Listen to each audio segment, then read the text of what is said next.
आप सभी को अनंत चतुर्दशी की हार्दिक शुभकामनाएं। आज की वीडियो में मैं आपको अनंत चतुर्दशी की सरल पूजा विधि के बारे में बताऊंगी। श्री शिवाय नमस्तुभ्यम, हर हर महादेव। आप सभी का मेरे चैनल पर बहुत बहुत स्वागत है। अनंत चतुर्दशी का व्रत भादो माह के शुक्ल पक्षी चतुर्दशी तिथि को रखा जाता है।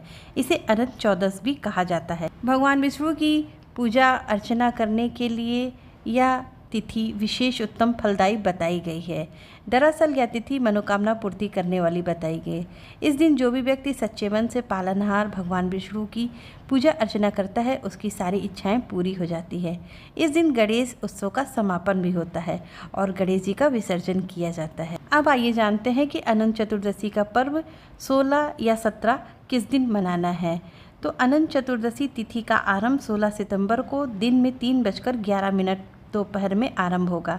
वहीं 17 सितंबर को सुबह 11:45 पर चतुर्दशी तिथि समाप्त हो जाएगी। उदया तिथि के अनुसार 17 सितंबर को अनंत चतुर्दशी का व्रत रखा जाएगा और इसी दिन गणेश जी का विसर्जन भी किया जाएगा।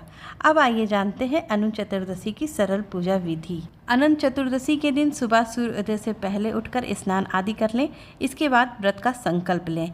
वैसे तो अनंत चतुर्दशी की पूजा किसी पवित्र नदी सरोवर के किनारे करने का विधान है। यदि आप किसी पवित्र नदी पर नहीं जा सकते तो ठीक है, आप अपने घर के मंदिर में भी पूजन कर सकते हैं। देखिए, यहाँ पर मैंने अलग से पूजा की चौकी लगा ली है। पूजा करने के लिए आप पूजन के स्थान को साफ करके गोबर हल्दी से लेपन करके हल्दी से एक स्वास्तिक बना लें। स्वास्तिक के ऊपर पूजा की चौकी रखकर चौकी पर पीला वस्त्र बिछा दें। क्योंकि विष्णु भगवान को पीला रंग अति प्रिय है, इसलिए भगवान विष्णु जी की पूजा में हम पीला रंग का प्रयोग ज़्यादा करते हैं। इसके बाद हम कलश की स्थापना करेंगे। तो सबसे पहले तिल से अष्टदल कमल बना लेंगे। तिल आप सफ़ेद या काला कोई सा भी प्रयोग कर सकते हैं। अष्टदल कमल के ऊपर हम कलश की स्थापना करेंगे। इसके बाद एक कलश पर कुमकुम से स्वास्तिक बनाकर इसके कंठ पर मौली बांध देंगे। कलश स्थापना के लिए आप कलश केवल तांबे का, पीतल का या फिर मिट्टी का ले सकते हैं। इसके बाद कलश को अष्टदल कमल के ऊपर रख देंगे। सबसे पहले कलश में थोड़ा सा गंगा जल डाल देंगे और इसके बाद शुद्ध जल कलश के कंठ तक भर देंगे। इसके बाद कलश में हल्दी की गांठ, सिक्का, सुपारी, लौंग, इलायची, तिल और एक पुष्प डाल देंगे। साथ में कलश के ऊपर आम के पल्लों को रख देंगे और इसके बाद तिल से भरा हुआ पूर्ण पात्र रखकर हम एक दीपक को रख देंगे। यहाँ पर हम दीप कलश की स्थापना करेंगे। इसके बाद पुष्प का आसन देते हुए भगवान गणेश और भगवान विष्णु जी को विराजमान कर देंगे। इसके साथ ही हमें आज के दिन लेना होता है अनंत का डोरा या धागा।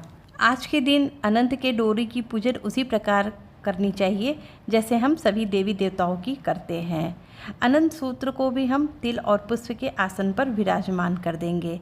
तो इस प्रकार सभी की स्थापना करने के बाद हम कलश के ऊपर दीप को प्रज्वलित कर देंगे और धूप को प्रज्वलित करके हम अनंत चतुर्दशी की पूजा को आरंभ करेंगे।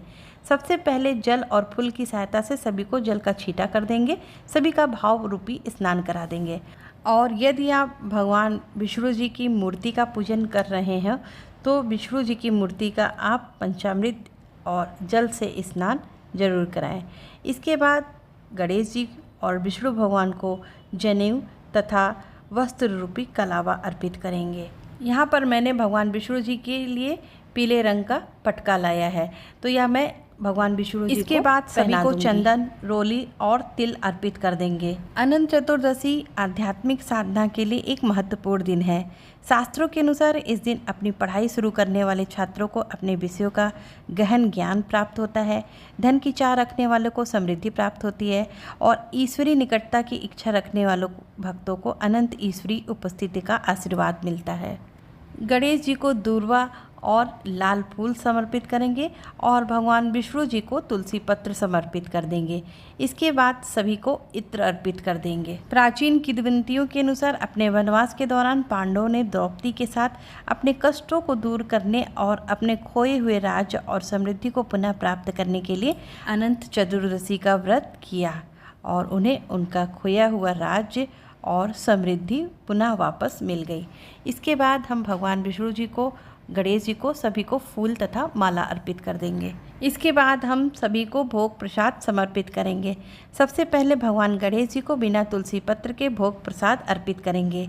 भोग प्रसाद में आप कुछ भी रख सकते हैं, जैसे मिश्री, बादाम, मेवा, मिठाई, फल, जो भी आपके पास उपलब्ध हो आप उनका भोग प्रसाद भगवान को समर्पित कर सकते हैं।